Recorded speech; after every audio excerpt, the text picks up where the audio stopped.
여러분 안녕하십니까? 오늘의 미국, 한국 밖에서 본 한국 강혜신입니다. 한국 밖에서 본 한국, 한국에서 굉장히 핫 이슈가 되고 있는 것들을 미국에서는 어떻게 보고 있는가? 어떤 것들이 미국에서는 한국을 보도하는 것인가 하는 것을 전해드리겠는데, 가장 중요한 것 가운데 하나가 한국이 지금 북한이 여러 방면으로 한국에 대한 공격, 위협, 훈련이라고 할까요? 이런 것들을 하고 있기 때문에 도발 표현해도 괜찮겠죠?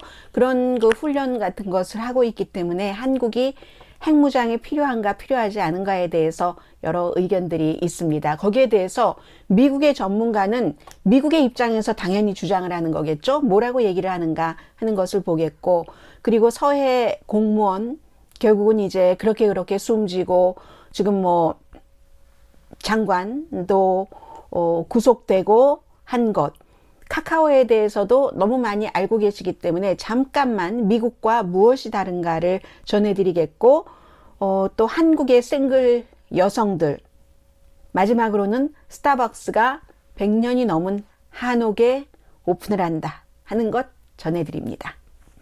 한국이 스스로 핵무장을 할 필요가 없다.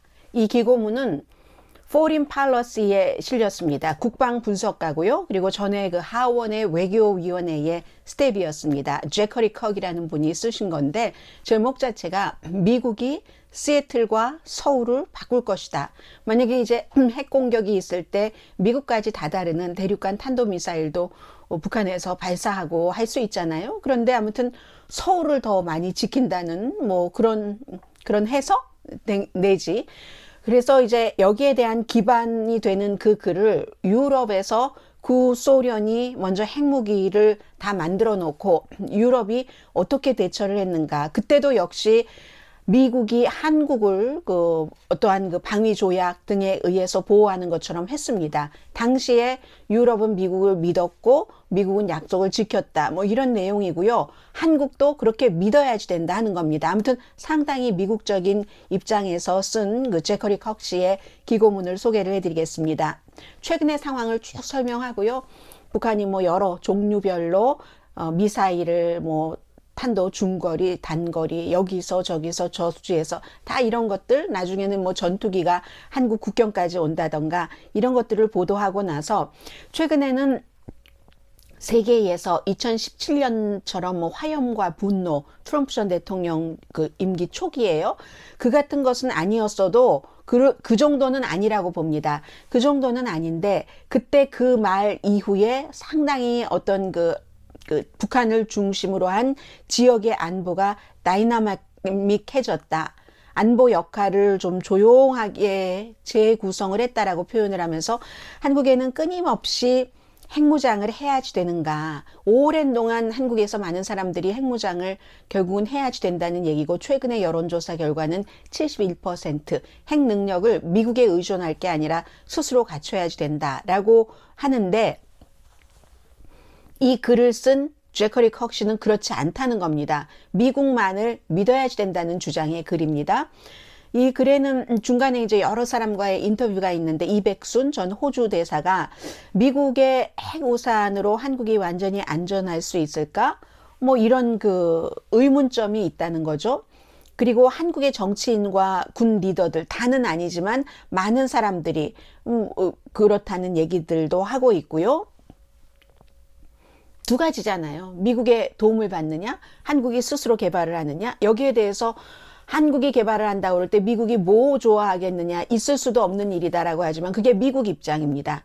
미국에서 그게 좋기 때문에, 한국에서 핵 개발을 하지 않는 게 좋기 때문에 그런 것이고요. 전인범 전 특수군 사령관도 미국을 완전하게 믿거나 아니면 자체 핵무기를 보유하는 두 가지 방법밖에 없는데 어리석다.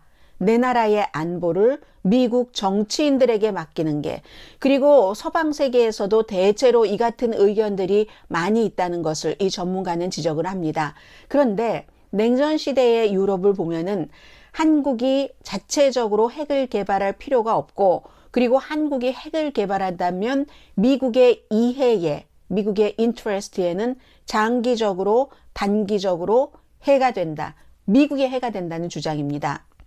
핵무기를 지지하는 사람들은 뭐 예전의 유럽과 지금 그 한국, 그리고 그 사이에 이제 미국이 동맹국으로서의 역할 참 비슷하다라고 하는데, 구소련이 장거리 핵미사일을 만들었을 때 유럽 리더들은 미국의 방어 능력을 의심을 했고, 프랑스의 샤를르 드고 61년도에 대통령, 그리고 그때가 이제 존 F 케네디였었잖아요. 존 F 케네디가 프랑스에 갔었고, 그때 이제 샤를르 드골이 만약에 구소련이 어떤 일을 할 때 정말 미국이 파리를 보호하기 위해서 뉴욕을 희생시킬 수도 있을 정도가 되는가 의문을 마구 가졌는데 결국은 믿었다는 겁니다.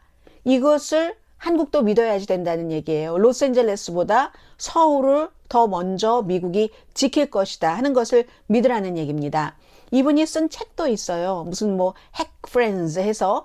그런데 이제 냉전 동맹의 구소련이 미국 핵 능력이 미국을 칠 수 있을 정도까지 가졌을 때, 그게 지금 북한과 마찬가지잖아요. 그랬을 때 유럽 리더들은 미국이 계속 재래식 무기만 가지고 할까? 미국도 핵을 쓸까? 소련이 재래식 무기로 유럽을 공격을 했을 때 미국이 먼저 선제적으로 구소련을 뭐 어떠한 그 핵 공격을 할 수도 있을까? 이것까지도 그 유럽 국가들은 원했었다는 겁니다. 그런 일은 없었지만 믿었다는 겁니다. 그리고는 다시 이제 한국의 현실로 돌아와서 한국과 미국은 그 재래식 이런 뭐 군대라든가 여러 가지 무기 같은 것이 너무 북한과 비교할 수 없을 정도고, 그리고 국방비도 한국이 뭐 북한의 한 10배 정도는 되잖아요. 테크놀로지 갭도 아주 크고, 문제는 두 가지라고 얘기를 합니다. 첫 번째, 북한이 남한을 침공하면 북한이 핵을 쓸 수 있다는 것을 알면서 미국은 계속 재래식으로만 방어를 하는가?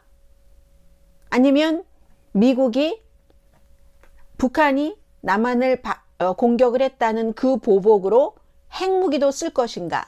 이게 이제 의문이라는 거예요. 과거의 유럽 지도자들은 어떤 형식으로든 유럽을 미국이 구소련의 공격으로부터 분명하게 보호한다 하는 철저한 믿음이 있었는데 실제로 그렇게 됐고, 한국도 의심하면 안 된다라고 얘기를 합니다. 미국 사람이 주장을 하는 거예요. 그래서 만약에 또 왜 미국에 나쁘다고 하냐면, 한국이 핵무기를 갖고 나면은 미군 철군하라고 할 수 있다. 미국은 싫은 거예요. 트럼프 전 대통령 그렇게 무슨 분담금 더 내라 뭐 이렇게 얘기했지만, 한국을 위해서도 있지만 더 큰 그림은 미국을 위해서 미군이 한국에 주둔을 하는 거지, 뭐 한국을 보호하기 위해서 미국이 그러는 건 아니잖아요. 그런데 만약에 트럼프가 재선될 가능성도 있고, 그러면 트럼프는 과거에 그 왔다 갔다 변덕도 많고 하는 사람이기 때문에 믿을 만한 사람은 아니잖아요. 더군다나 안보에 있어서. 다시 트럼프 물러나기 전까지는 김정은과 사이가 좋았지만, 또 어느 날 북한을 디스트로이 해버린다던가, 아니면 남한에서 미군을 다 철군한다던가, 한국이 그 방어할 능력도 없는데 트럼프와 같은 생각을 가진 그런 지도자가 미국에서 대통령이 된다면 한국은 어떻게 해야지 되는가? 이런 의문에 대해서는 이 글을 쓰신 분도 이해를 한다고 얘기를 했습니다. 그런데 미국 의회를 믿으라고 얘기합니다. 이번에는 트럼프가 대통령이었을 때 공화당 의원들이 트럼프에 엄청나게 대항했다. 한국에서 미군을 철군하면 안 된다. 이건 제임스 마티스 전 그 국방장관도 그랬던 거잖아요. 그럼 3차 대전 일어난다. 그랬는데, 그래서 의회가 그 연간 국방 정책안, 여기서 대통령이 마음대로 철군하지 못하도록, 한국에서 미군을 철군시키지 못하도록 하는 조항까지 삽입해 놨으니까 안심하시라 이겁니다.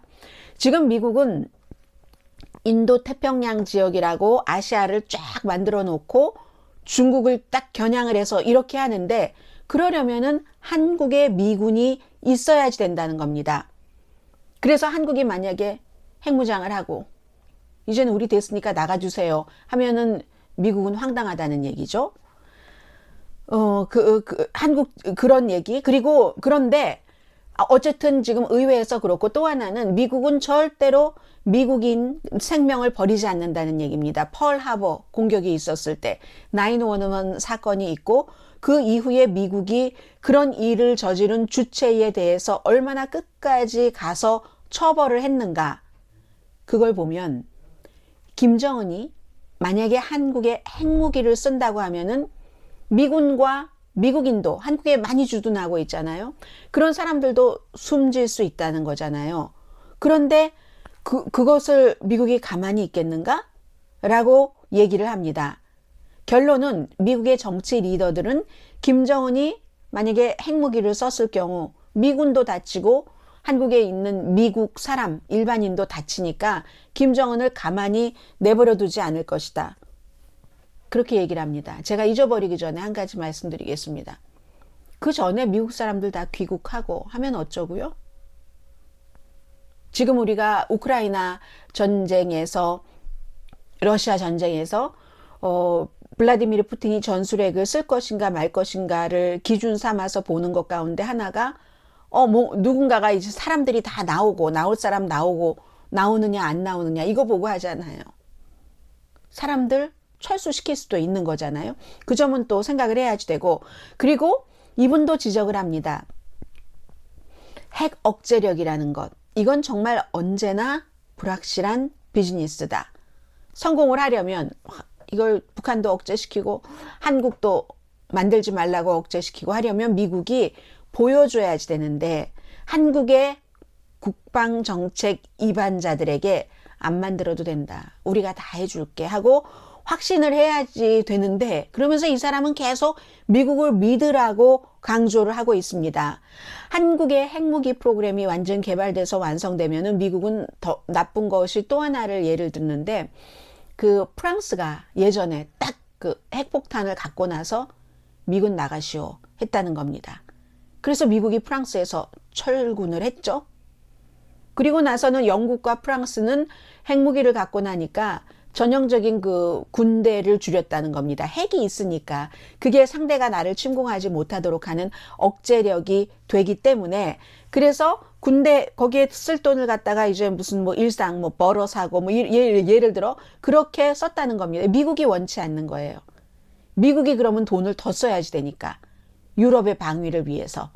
러시아를, 당시에 이제 구소련을 이렇게 어떻게 견제하기 위해서. 미국은 그게 비슷하게 인도 태평양 지역에서도 재래식 무기를 여전히 강하게 둘 필요가 있다고 얘기를 합니다. 만약에 한국이 핵무기를 개발하면 지금 뭐 핵 확산 방지 이런 것들을 떠나서도, 그건 아주 기본적인 거고요. 지역에서 일본도 우리도 할래, 다른 나라도 우리도 이거는 기본적인 거고, 미국적인 면에서만 보면은 미군 철군하라고 해서 인도 태평양 지역에서 딱 군인이 있어야 뭐를 유사시해야 하잖아요. 그것도 힘들어지고 그런 거. 그래서 예전에도 이제 그 뭐 샤를르 드골이라든가 영국에서도 다 그렇게 해서 미국이 뭐 분담금을 더 냈어야지 됐고 하는 것들을 얘기를 합니다. 한국도 비슷한 시각이 있다고 얘기를 하면서, 당시에 이제 드골이 그런 결정을 내릴 때는 프랑스에서도 민족주의가 있잖아요. 아니 왜 미국이 우리 유럽에 와서 개입을 해? 미군은 나가, 미군 철군에, 우리 얼마나 많이 들었던 얘기예요. 그런 것들. 그렇게 될 경우는 동맹도 약해진다.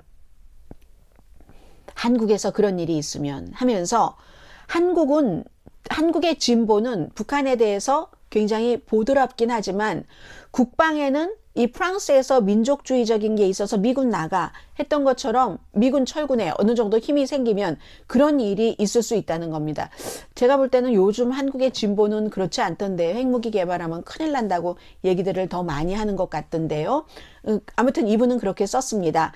그러면서 지금 미국의 입장은 과거에 샤를르 드골이 있었을 때의 프랑스보다 훨씬 인도 태평양 지역에서 위험하다라고 얘기를 합니다.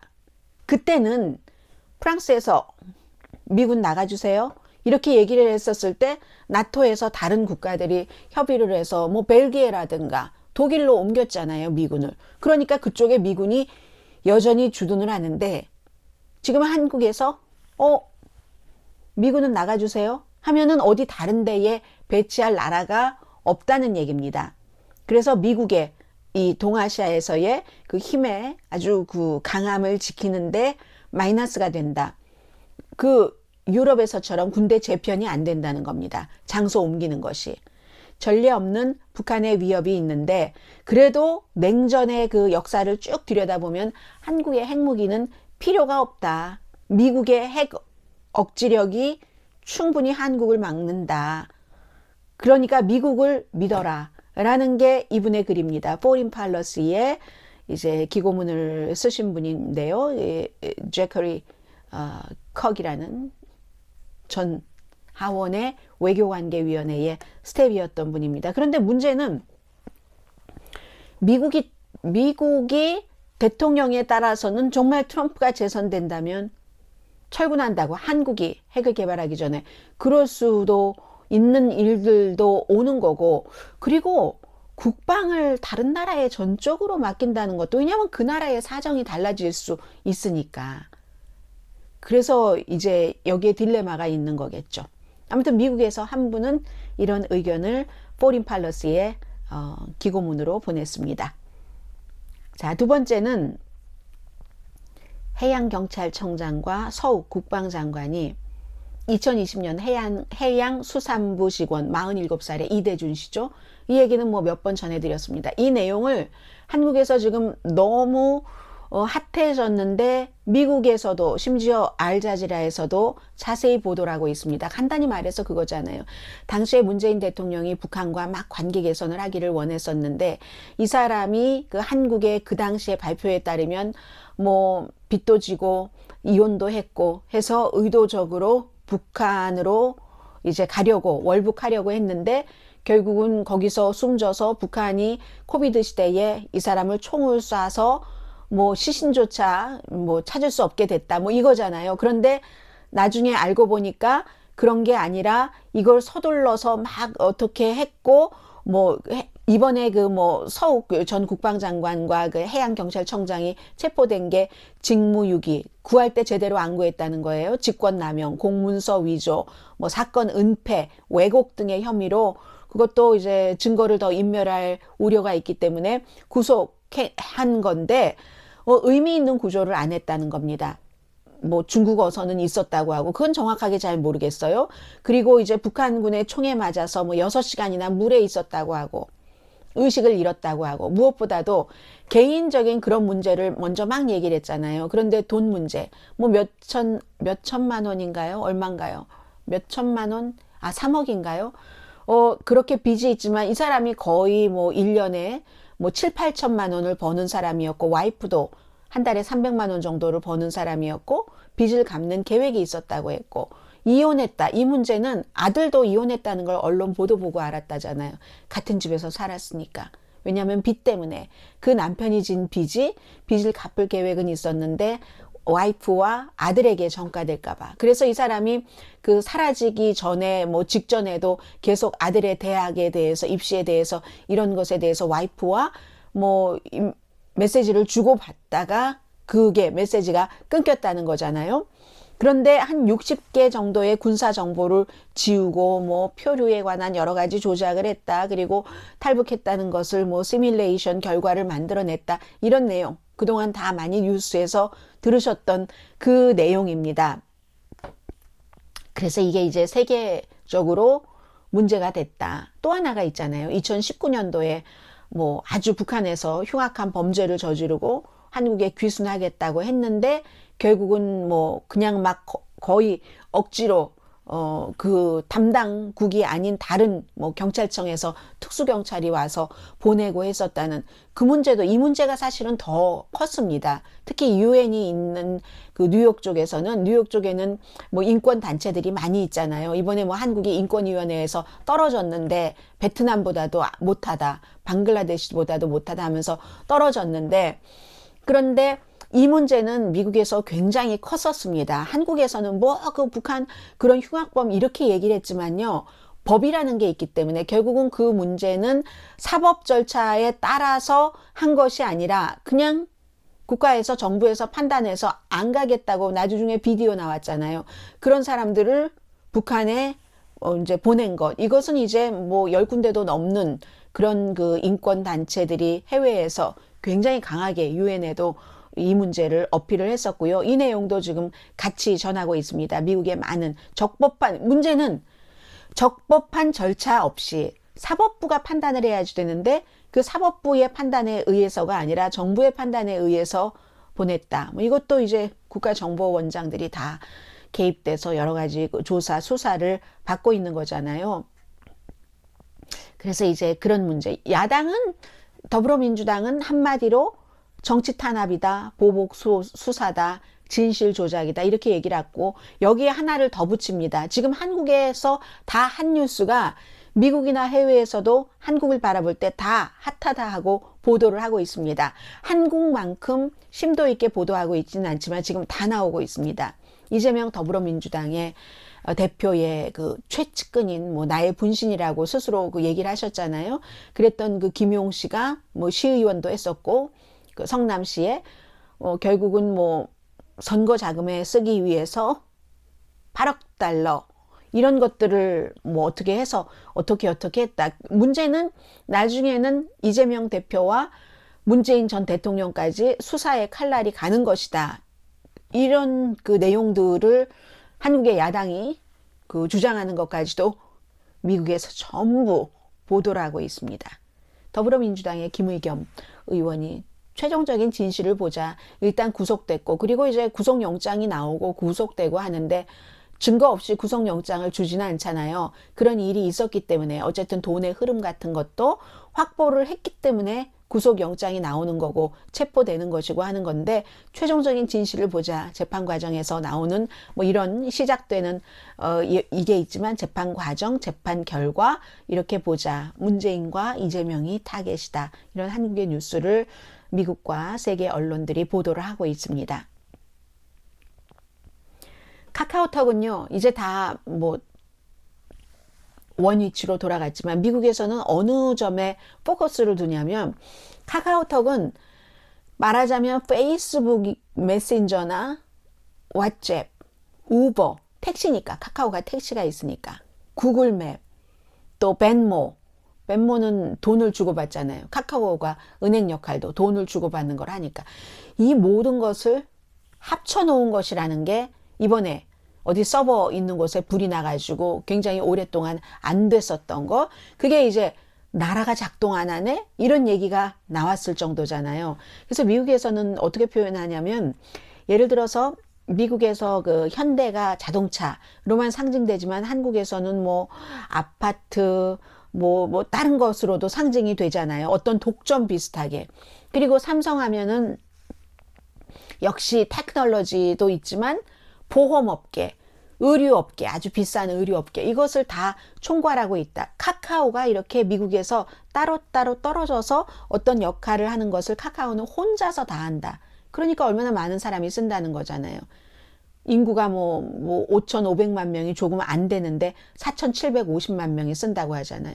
아이부터 할머니, 할아버지까지 전부 쓰시는 거죠. 그런데 전체적으로는 카카오톡을 쓰시는 분들이 5,330만 명이랍니다. 그러니까 나머지는 해외에 계신 분들이 몇백만 명 되는 거네요. 약 600만 명 조금 안 되게. 그렇게 되면 해외에 있는 사람도 해외에 있는 사람은 그야말로 쓸 수 있는 사람은 전화기 있는 사람은 거의 쓴다는 얘기가 되잖아요.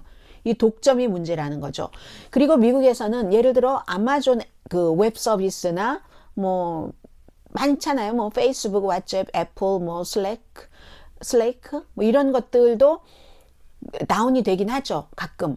그런데 그거는 길어야 몇 시간인데 며칠이 아니라 길어야 몇 시간인데 그렇기 때문에 사람들의 생활에 그다지 영향을 안 미친다는 거죠. 그리고 또 분산돼 있고 이건 한국의 뭐 정부 기관들도 전부 쓰고 하니까 비상시에 국가 안보가 어떻게 되겠는가 하는 윤석열 대통령의 얘기도 전하고요. 그리고 이제 몇 가지 이유를 뭐 아주 심플하게 얘기를 하는데 불이 났었을 때 그 서버 있는 그곳에 불이 났었을 때 그러면 불이 나서 정전이 됐다면 그것을 이길 백업 발전기가 없었다는 것. 두 번째는 미국에서는 서버를 이렇게 큰 회사에서는 한 군데 안 둔다는 거죠. 증권, 주식 투자할 때 계란을 한 바구니에 담지 않는 것처럼 분리한다는 것. 그리고 또 플러스 미국 회사도 이번에 카카오톡의 이 문제로 우리도 더 잘해야지 되겠다 하고 배웠다는 얘기를 합니다. 대신에 이제 어부지리한 곳도 있다고도 전하죠. 그 네이버가 하는 라인 같은 경우, 그 한국 버전의 구글이요. 그래서 뭐 우버라든가 텔레그램이라든가. 그래서 이 플랫폼이 독점을 했었을 때 잠재적으로 얼마나 위험한가 하는 것을 한국에서는 겪었고 미국에서도 이것을 준비를 해야지 된다. 이렇게 미국 사람들은 보도를 했습니다. 또 오늘 보도된 것 같은데요. 이 내용은 비혼. 한국에 대해서 미국 사람들도 관심이 너무 많습니다. 그래서 이제 한국에 지금 38살의 광민지 씨를 맨 앞에 인터뷰를 했는데 집에 보니까 그 싱글로서 잘 살고 있어요. 어답트한 그런 강아지 뭐 벽에도 있고 어디 보면 아주 그 와인 쿨러도 있고 막 큰 뭐 저택 이런 건 아니지만 본인은 굉장히 자연스럽고 이 만족스럽고 자유를 누린다고 얘기를 하는데 해서 팟캐스트를 하시는 분이에요. 광민지 씨가 30살 하면은 이 결혼해야지 되는 뭐 최종적인 나이야 이런데 그것을 8년이나 넘었는데도 너무 해피하다는 거죠. 물론 기쁨도 있지만 아직도 뭐 압박 같은 건 있다고 해요. 비혼, 의도적으로 결혼을 하지 않는 사람들. 한국은 지금 가정을 이렇게 보면 100% 가정 가운데서 40% 가정이 혼자 사는 사람이랍니다. 그리고 2021년도에 뭐 결혼한 사람이 1년 전보다 10% 줄어들었다고 하거든요. 70년 이후 최저랍니다. 출생률 당연히 결혼하는 비율이 적은데 출생률이 높겠습니까? 1000명당 5명이라서 부자 나라, 개발된 국가 가운데서는 한국이 이 점에 있어서는 최저라는 거죠. 물론 일본이나 중국도 비슷한 그런 뭐 추세가 있기는 합니다만은 한국에서는 특히 여성이 일, 개인의 자유를 가정을 꾸리는 것보다 훨씬 더 중요하게 두는 여성들이 점점 많아간다는 겁니다.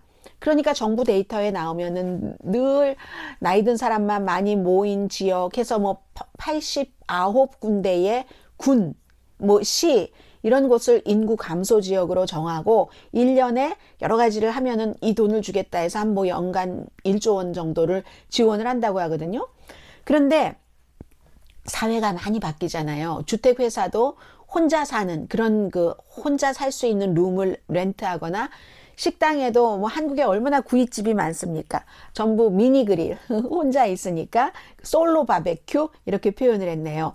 그리고 혼자 사니까 테크놀로지 안전에 관한 앱 같은 것 물론 여성이 더 많겠죠. 이런 경우에는 그런 것들이 발달을 하고 젊은 여성일수록 교육을 많이 받은 여성일수록 일하고 이렇게 하기 결혼하고 아이 낳으면 직장에서 차별이 너무 심하잖아요. 저는 이해가 안 간다니까는요. 이준석 전 대표가 그렇게 여자가 무슨 차별을 받느냐 남자가 역차별 받는다 하는 게 부분적으로 떼놓고 보면은 그런 부분이 없지 않아 있겠죠. 여자는 군대 안 가고 남자는 군대 가고 하는 부분 등등에 있어서 그러나 전반적으로는 여자가 차별을 받지 직장에서 어디 남자가 차별을 받습니까? 전반적으로 일반적으로 그러니까 안 한다는 거예요. 가사 노동도 요즘 젊은 사람들 많이 하지만 그래도 그게 완전히 반반 이렇게 되려면 세월이 많이 필요하겠죠. 언제적부터 지금까지 가장 최근까지 여성들이 주로 했으니까 착한 여자 신드롬도 있잖아요. 직장 나가면서 아이도 낳고 집안 뭐 또 깨끗이 하고 음식도 잘하고 그 모든 것을 다 해야지 된다고 생각하는 그런 여성들이 많았던 시기가 있기 때문에 한참 걸릴 일이라고 생각을 합니다. 남편과 본인의 일에 있어서 여성이 희생을 하죠. 많은 부분에 있어서 뭐 요즘은 젊은 사람들 그렇지 않은 사람도 있지만 지금까진 그래왔잖아요. 자녀를 위해서도. 그러니까 결혼 안 한다는 겁니다. 비혼. 내 이유가 그런 것이 굉장히 많겠다고 하면서 그래서 이제 내 인생을 내가 설계할 거야. 그렇게 얘기를 했을 때 비혼 결심을 했을 때 사람들이 참 이기적이네. 외로울 거야. 이런 얘기들을 하는데 근데 막상 살아보면은 반드시 그럴까요? 글쎄요. 그리고 많은 남자들도 최근에는 2번 생각한다는 겁니다.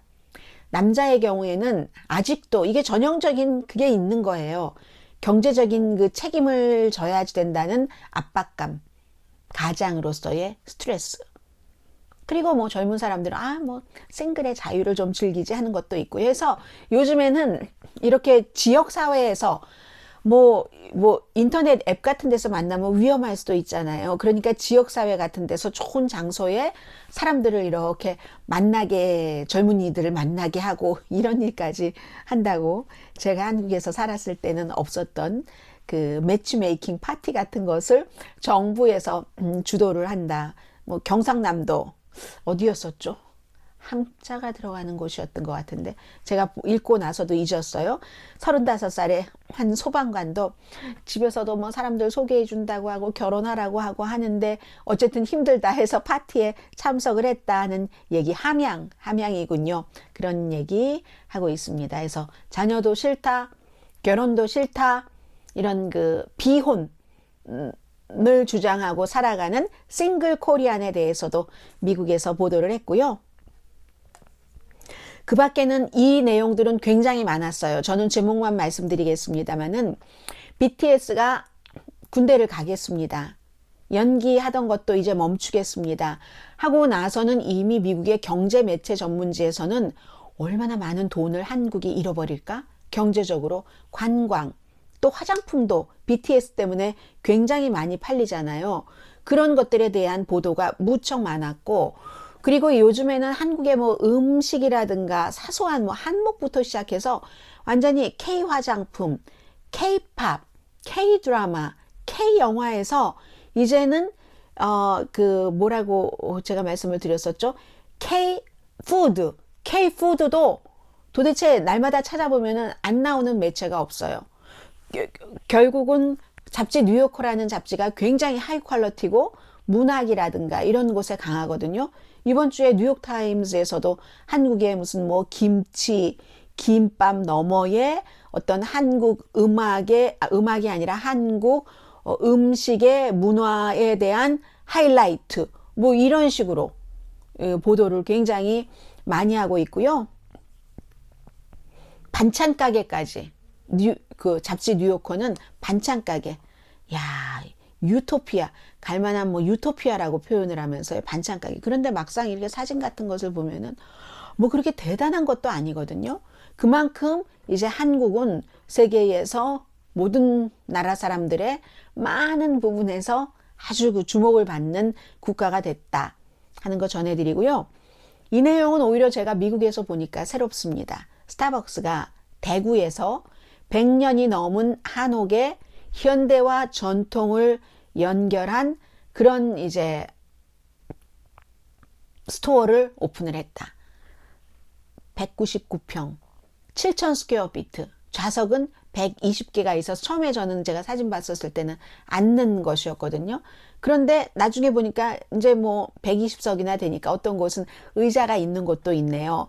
그래서 원래의 이 집에 뭐 나무, 석가래, 기둥, 뭐 그런 것은 다 뭐 보호 같은 것도 보존을 했고, 좀 낮잖아요, 한옥이. 낮아서 아늑하기도 하고, 그래 원래 그렇지만 공간 자체는 21세기로, 그리고 아주 유명한 그 스피커 회사와 같이 해서 중간중간에 어디 좀 이렇게 무슨 뭐 한적한 무슨 뭐 명상 같은 거 할 만한 그런 분위기의 저쪽 구석에 그 유명한 그 스피커 회사와 같이 거기에 스피커를 놓으면서 음악도, 미국에선 그런 거 없거든요. 그런데 그런 음악을 틀으면서 건축과 음악, 현대와 과거의 만남, 거기에 커피가 있는 거죠. 네, 야외 정원도, 잔디, 뭐 돌 이렇게 걸어 다니는 이런 것도 잘 보이고. 그런데 한옥이잖아요. 전체적으로 한옥 아주 넓은 쫙 이제 몇 개의 그 구분이 있는 그런 한옥에 스타벅스라는 로고 자체가 우리는 늘 그 평면 그냥 현대식 건물에 빌딩에 있는 걸 봤잖아요. 근데 한국의 한옥에 그 중심 부분에 딱 그 초록빛의 그 스타벅스 로고가 있는데 그것도 아름답던데요. 아무튼 이렇게 세계적인 커피 회사도 이제 뭐 한국에서 그 여러 가지를 하고요. 이런 일들이 있다는 것 전해드립니다.